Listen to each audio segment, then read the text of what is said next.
right, let's go on a little adventure. I'm on a neighboring farmer's property looking for deer. I got a side-by-side double 12 gauge here, cylinder bore, loaded up with some special slug and 3 pellet buckshot. So let's see what kind of luck we can have today. Wait, I think I hear something. Oh, there he is. Got him. Damn it.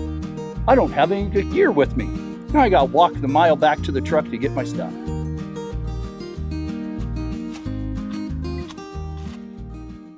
All right, welcome out to the range. Hopefully you found that little skit of ours entertaining.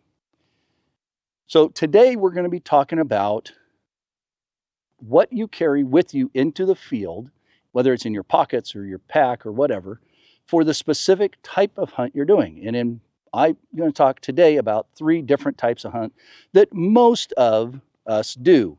And that is what you might call your backyard hunt. So your neighbor's property or a small area property where you're driving your side-by-side out to your tree stand, or you're hiking in just a short ways to a tree stand or a blind. And you don't need a ton of survival equipment with you. You need your gun, your tags, you're properly dressed, your ammo, your knife, those kind of things. But you don't need, in case I get lost, stuff. The next hunt is going to be your one where you're out in public lands, you're hiking miles, but you're surrounded by roads, and maybe you're just going for the day. And then the last one will be where you're out in true wilderness areas, you're getting in there, you're hiking in 9, 10 plus miles, maybe you horsebacked in, and not only did you bring a ton of equipment, maybe you want to set up a spike camp, but now you have truly everything you need with you, because going back to the truck isn't an option. So that list can be almost exhaustive.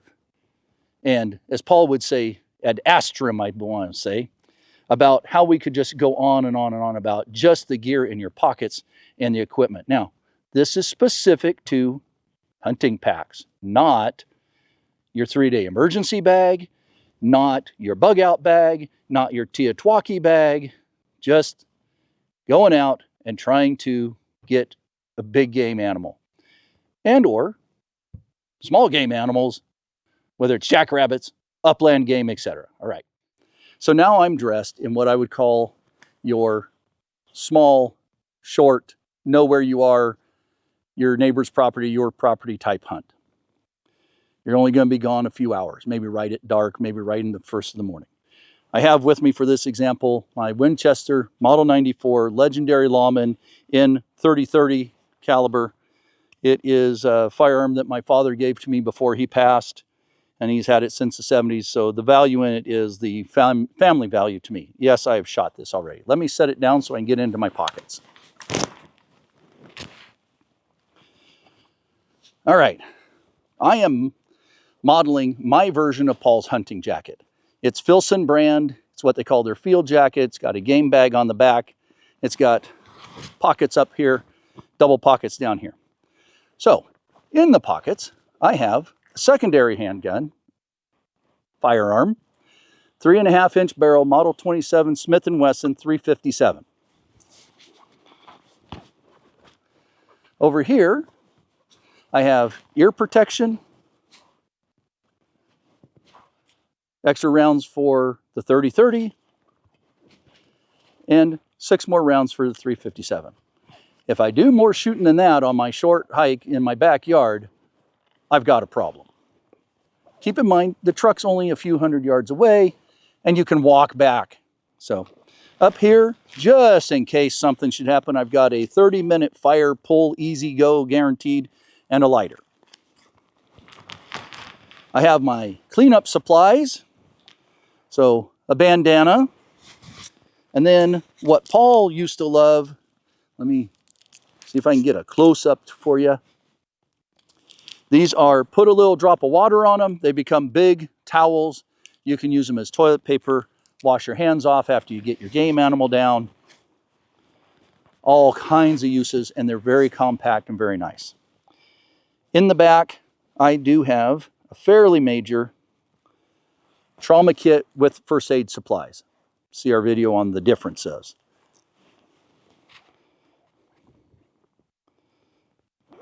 over here, I have a knife, appropriately sized, and a little bit of water.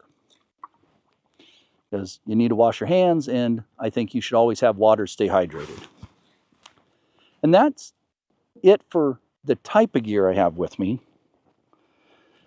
Then you get into the jacket itself as your appropriate clothing, which is mostly waterproof. It's not Gore-Tex, but it's oilskin, or it's oiled canvas type stuff. My wide brim felt hat. My shoes I have on today are Gore-Tex. The pants, I will say, are not go out in the woods type pants. They're just denim type pants. So they wick up in the Northwest, not usually what you want to wear out there. You want to wear something that's poly cotton blend, something that's not going to wick up the water so bad. I just have a t-shirt on underneath.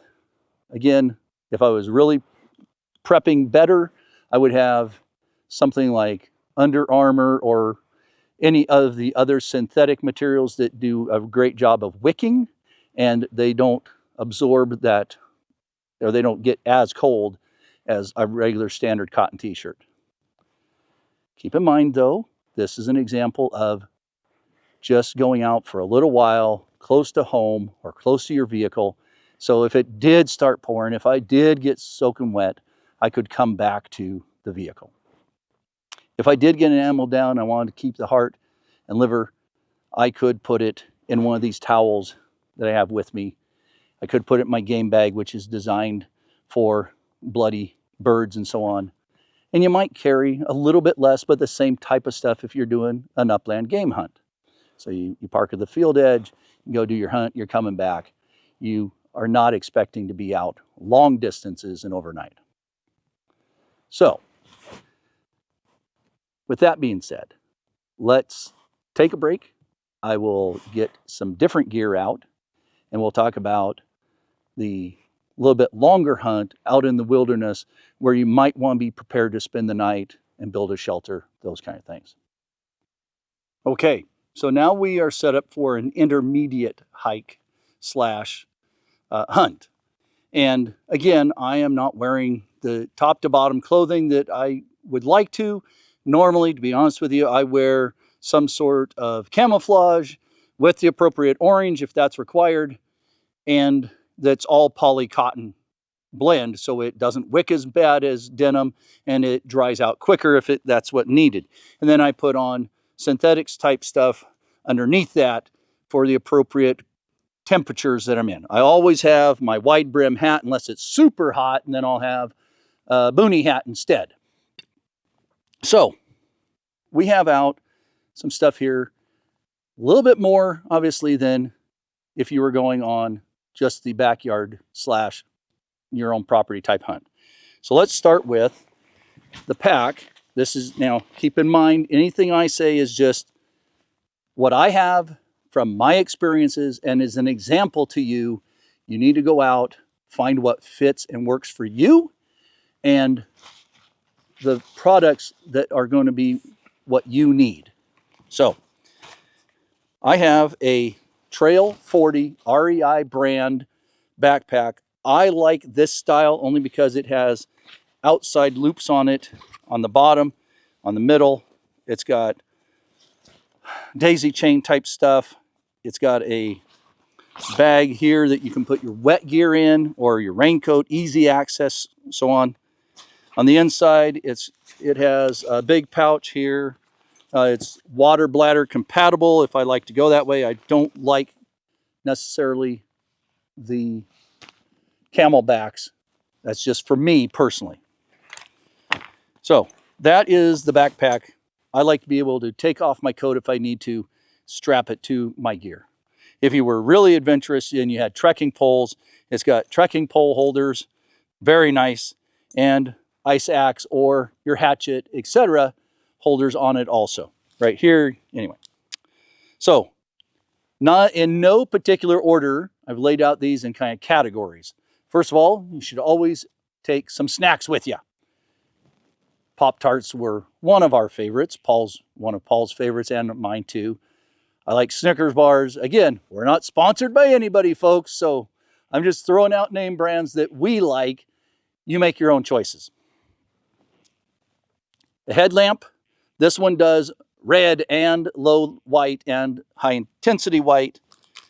If you need to mark something, if you did get lost or any number of things, and for signaling type stuff, the Silume, these are actually Silume brand, chemical light, tactical light, that's why it's in a camouflage thing.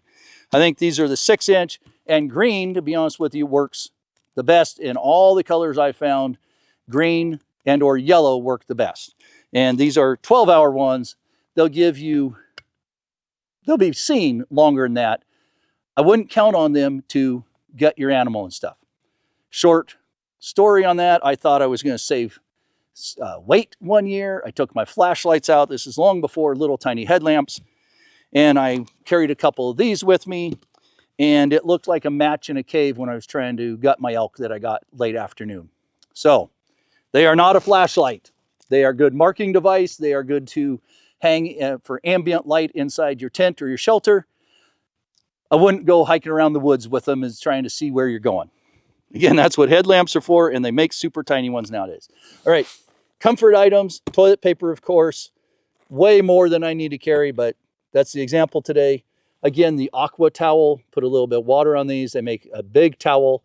They work great. They're tough. Again, extra toilet paper or wiping off your blood if you get your game animal, etc. And just tiny examples of those also. Water. I am standing here at 65 degrees today and I'm sweating. So I tend to sweat when I start working and moving. So I carry water with me. Your pack will get lighter as the day goes longer. And then I also have a Sawyer filter system that if I ran out of water completely, I can get wild water, so to speak, and filter it through here and put it back into the water bottles. In fact, the filter will screw onto one of these bottles. In the back, I have some more comfort, but again, the hearing protection. And they're electronic, so you could wear them as you're moving around if you wanted to, or especially if you stop and you were on a stand, that kind of thing. The bandana again, and a little tiny Nesbit or Esbit brand stove. This particular one has, this is so I don't burn my lips. It's got the cup that's graduated, the handles on it. It's very lightweight. And in this secondary fancy bag are my fuel tabs and the stand for the stove. So it stands up like this. You put one of these underneath the cup. If you fill this cup up all the way, one tablet will get it warm. I wouldn't say boiling, but it beats the heck out of nothing. And normally I'd carry a little tea bag with coffee in it, and it works just great for that and the drinking temperature. And again, it's super lightweight, well worth it for your comfort. 550 cord, probably about 150 feet. This is genuine military grade 7-strand 550 cord. You pick your color. For if I get lost or I need to signal other people, a whistle, very loud, and it happens to be on the most ridiculous little button compass that, yeah, it points north, but I wouldn't count on it to do much more than point you a single direction. A Silva brand compass with declination, with angles. So this is a very nice, it's their Ranger model, Type 15. Anyway, mirrored. You could use this to signal too, I guess, if you needed to. Glow in the dark and so on. Very, very nice piece of equipment. The same trauma kit, shears, tourniquets in it, Band-Aid supplies inside also. More fire starting stuff, various options. If I got overnight, I got an animal late, ton of things that I might need to spend a night, I can at least survive. I can take my knife that's over here, build myself a debris shelter, something to get me through the night based on my clothing I would have with me, etc. A Zippo brand, it has basically cotton balls inside, and you take and spark that, and it lights the cotton ball on fire. And it, believe it or not, it works. Normal everyday Bic lighter, and inside the bag is just a ton of fire starter type trioxane fuel, other things that are, so I don't have to go find tinder. And because I believe if you don't have it with you, you're not going to get it. Over here, I have, obviously, you would need to take a rifle. In this case, it's a model 760 Remington 30-06. Has a low end 3-9 scope on the top of it. My same K-bar short knife. I just happen to like these. There's thousands of good brands out there, folks. I'm sure you already have one. And if not, do some research. Thousands of good brands. Extra ammo, so one box should get me. Man, if I have to do more than the 20 plus what's in the gun shooting again, I might as well just give up and go home. So there you go. Again, this is for, you're going to go a few miles. You plan to come back to your truck. You know the area pretty well. And you are not intending to spend the night. And 9 times out of 10, maybe 1,000 times out of 1,001 times, you're going to walk out, do your hunt, be successful or not, come back to your vehicle, everything's fine. I like to have some stuff for those one time that you trip and hurt yourself and you may need to put a tourniquet on, or you get your animal late at night and you need to spend the night. Okay. Now, some folks are going to say, well, you don't have navigation equipment on there. You don't have a map. Obviously, I always, and I know, don't count on electronics all the time, but I do have my cell phone with me all the time. I do have other things to help me get help if I needed it. Yes, I know electronics fail. Again, you could spin these up in the air if somebody's coming looking for you. Jumping back to preparing for the hunt, always let somebody know where you're going and when you're going to be back. I can't tell you how many times I would get a call when I was a deputy that somebody hadn't come back from hunting yet, or mushroom hunting. It didn't matter. They went to the woods to have fun and they didn't come home. And my first question is, well, where did they go? And the answer I would get would be the Trask. Well, the Trask is many, many, many square miles. It's an entire area of the Coast Range out here in Oregon. It's a hunting unit, so that tells you something. That is not the same as a road name, road number, anything that narrows it down to an area I can go look. Because the Trask unit goes about 40 miles, well, not 40, 30 miles from the coast all the way to McMinnville, where I was stationed. So that's just one linear direction. It's a huge area to start looking for somebody in. When you make your plans, when you tell your loved ones where you're going, when you're coming back, be a little more precise, folks. Okay. Let's get this packed up. We will get out a little bit longer kit, a little bit more intense kit, and we'll be back with you. We're going to start this segment with a close-up of the gear and just an introduction, then we'll explain it in detail for you. So, Coaxure pack. It's used for search and rescue. It holds a ton of gear. Great big BK9 knife with a Leatherman tool underneath. 550 cord. Sit-upon thing for my, even though it's a big fat butt, I need padding once in a while. Saw, compass, marking, shelter building, first aid trauma, signaling. Coming across the front, we've got comfort thing, sewing kit, toilet paper and cleanup, stove with coffee in that green bag, fire building stuff, more comfort stuff, so clothing, accessory, snacks. So I wouldn't carry an entire box of Pop-Tarts, folks, but maybe a package or something similar. And then these are Paleo Valley, again, not a sponsor. And then, of course, our rifle there on the end with our extra ammunition underneath it. So let's back up just a minute, and then we'll go into details on it. Now we're back. We've given you a quick overview of the equipment we have. We're going to go into details of why I've chose this equipment for me. Again, this is just my choices. Some of it's old, some of it's new, some of it's stuff I've carried for years, certain things, not the equipment specifically. Anyway, the idea is this is a hike and a hunt that you're going to go miles in for. You might be going to deep canyons. You need to be prepared to spend the night in relative comfort, not just survive comfort.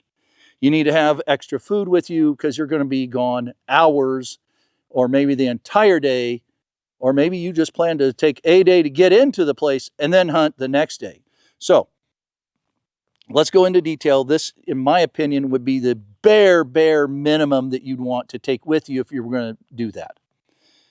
So we have our Coaxure pack. This one is designed for search and rescue, and it's a model off of their firefighting, their wildland firefighting pack.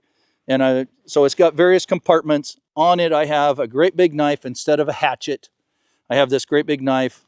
And here I have a Leatherman tool. So for skinning the game and so on, I have a knife blade on this. And then, of course, various little tools that you may or may not need out there. On the other side, on the front here, I have a Pressix knot and instructions on how to use such things, and genuine rated locking carabiners in case I would need those.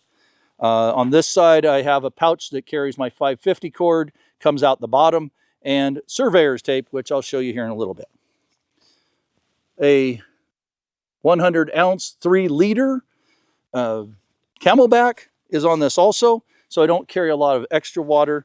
I have a water bottle, extra pouches, and so on. So, couple short, lightweight zip ties, you never know. Plastic bag that hopefully you will end up putting your heart liver in, or whatever else you might find and need to secure and keep out of your backpack. Again, air protection, a Kershaw brand, very sharp little saw. So processing your animal or making firewood if you need to, making your blinds, whatever you may need a saw like this for. My 550 cord, there's probably 70 feet or so. Genuine military grade 550 cord. Again, pick the color you want. Comes in lots of colors. Sit upon. It's nothing more than a little bit of foam. Keep my rear end off of the ground. Keep it from getting cold and wet when I'm sitting. Surveyor tape. I have a big roll because if I'm way back in there, maybe I need to mark my way in to that animal. Say you're elk hunting, you can't make the trip all the way out in one trip. You need to be able to find your way in and out to get the meat out. So I have followed another guy's trail where he marked it with strips this long, you couldn't miss them, and he'd boned out his animal. Good for him. Compass. This one's a Suunto. I don't know if I'm saying that right. Again, you get the mirror, you get declination, you get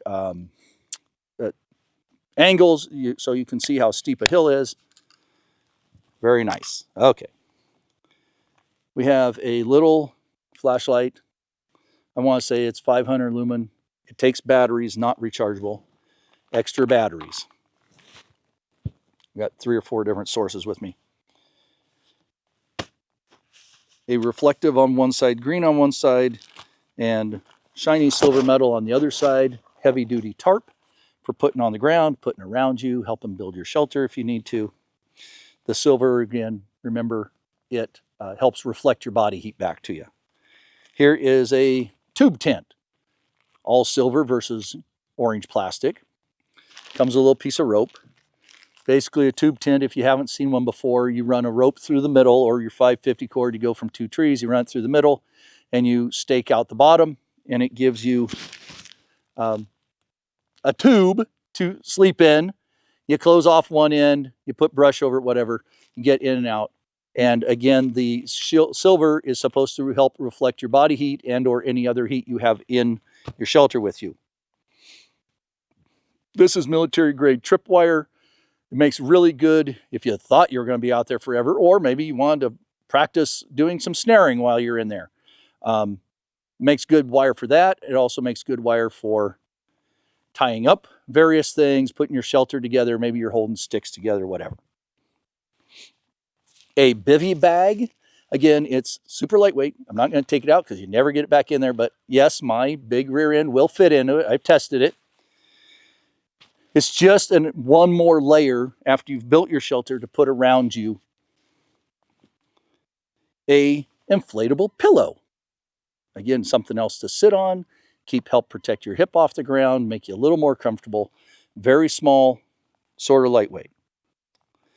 Staying with the shelter, more 550 cord, and 4, they are not titanium lightweight stakes. I'm probably going to upgrade to those, but stakes to help hold your tarps in place, your other shelters, things like that.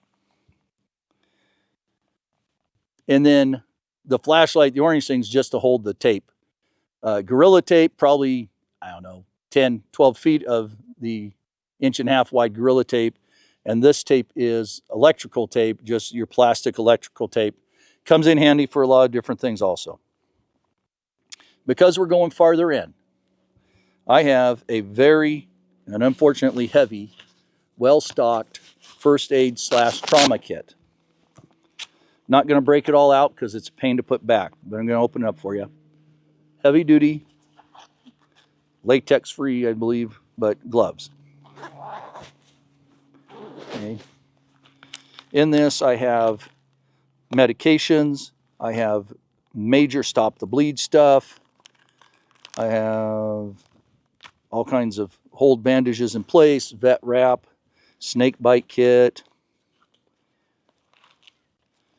I need to get my tourniquet back in here. Triangular bandage, chest seals, trauma shears, forceps, 4x4s.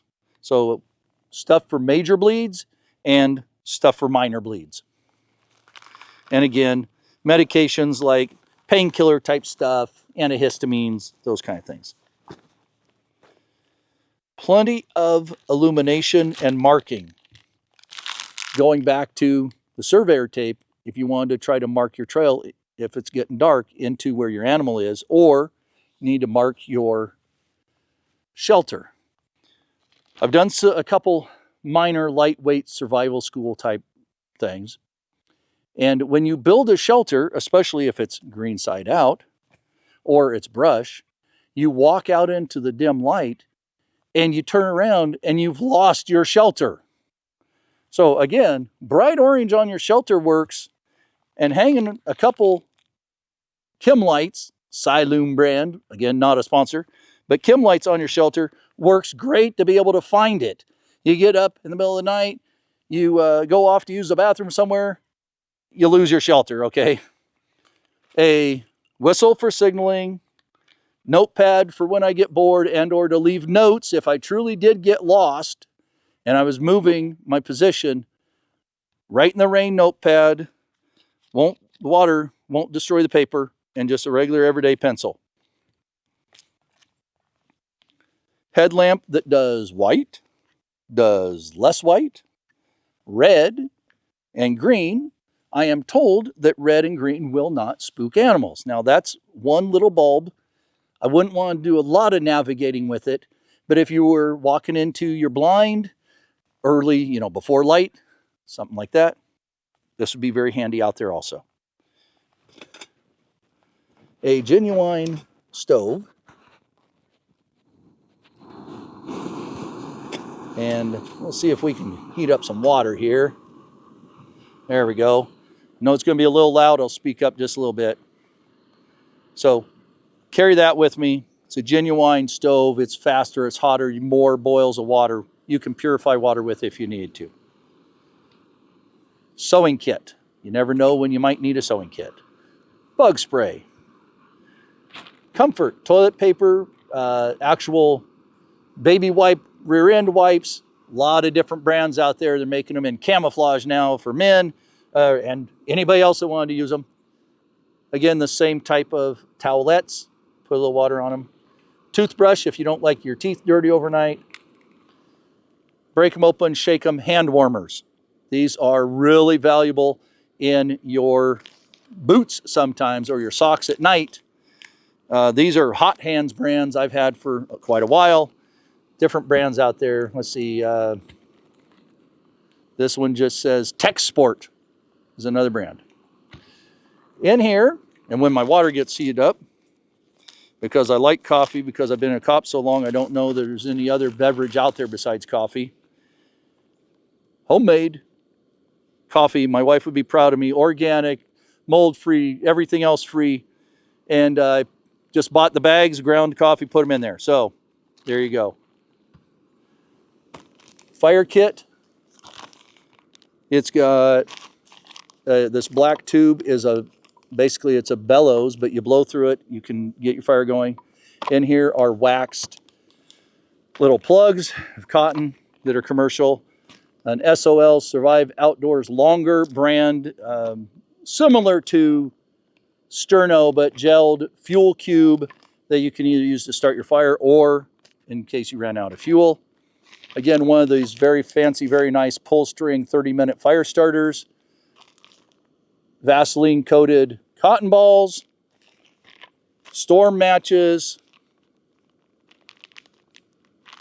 and just regular fire tinder like Coghlan's fuel cubes. More fire stuff, more fuel stuff, trioxane fuel tabs. More drop water on them, make a towel out of them type things. Lip balm, triangular bandage, a Sam brand splint, but any of these type things, you can fold them out. It gets quite big. You can mold it, so you can see that it would come in handy if you did need to splint something. Yes, you can use sticks. You can use your trekking poles. This is a lot quicker to do that with and a lot more comfortable on your patient. Up here, I have extra clothing, my normal go hunting type gloves. They're always in this bag. A neck gaiter / face mask. Just a beanie. It's an Under Armour synthetic beanie. Another triangular bandage for wiping sweat, using as a rag. I like to have, when I get to my blind and I'm going to sit for a while, it's a head net. Camouflage helps hide me a little bit better. In the bag, I have an extra t-shirt, an extra pair of underwear, extra pair of socks. So you got soaked, fell in something. Remember, we're on a super long trip. We'll get to the water here in just a minute. Gotta be careful not to bump the table though. All right, snacks. Again, I wouldn't take a whole box of Pop-Tarts, folks. The Paleo Valley meat sticks. So, and then of course our rifle, extra ammo. And there we have boiling water. The stove is Jetboil brand. I really like the stove. The cup is titanium. It's super lightweight. I got it from REI. Yes, I get a lot of my stuff from REI. Ooh, it gets hot though. Now we'll have to let that cool off because obviously you can't drink boiling water. I always find it funny that people say boil it and then make your tea. Yeah, you gotta let it cool back off. All right, here's what I take. Again, this would be bare bones, long term. You're gonna hike across a few ridges, a few miles out there, and you're not positive where your truck's gonna be and how to get back. And keep in mind, maybe you shoot an animal, you gotta track somewhere else. So, along with this stuff that would be in the pack and my pockets would be a sidearm, my cell phone. Yes, electronics die. I get it, guys. extra ammo for my sidearm, another Leatherman probably, and on me would be, if it wasn't in my pockets, a true last ditch survival kit in case I had to ditch all this, lost it, something like that. So last ditch effort, fire starter, stuff like that. Okay, let's get this stuff moved out of the way and we'll wrap up today. Got our gear put away, got my coffee cooled off so I can drink some. Yes, it does taste better outdoors over a stove. It probably would taste a lot better if I had a Pop-Tart with it, but I'm trying to watch my weight, and boy, do I want a Pop-Tart though. So, some takeaways from today. You can set your gear different for the adventure you're taking. If you're just going into the backyard, your property, whatever, make sure you take what you need, but you don't need to take stuff to spend the night usually. Scale it down or scale it up. The last pack I showed you I could have virtually empty, so it would work for all those. For the folks out there, if you've got different ideas and different equipment and so on that you take, put it in the comments. Let us all learn from everybody else's wisdom so we get better prepared together. For our paid Patreon folks, we're going to put an outtake from today up soon, and hopefully you'll get a laugh out of it. Remember to go out, get your equipment prepared before season, before you leave the truck. Practice with it long before. Know how to use it. Make sure everybody with you that's carrying gear knows how to use it. So your kids and so on. So you're always the best prepared for the worst case situations.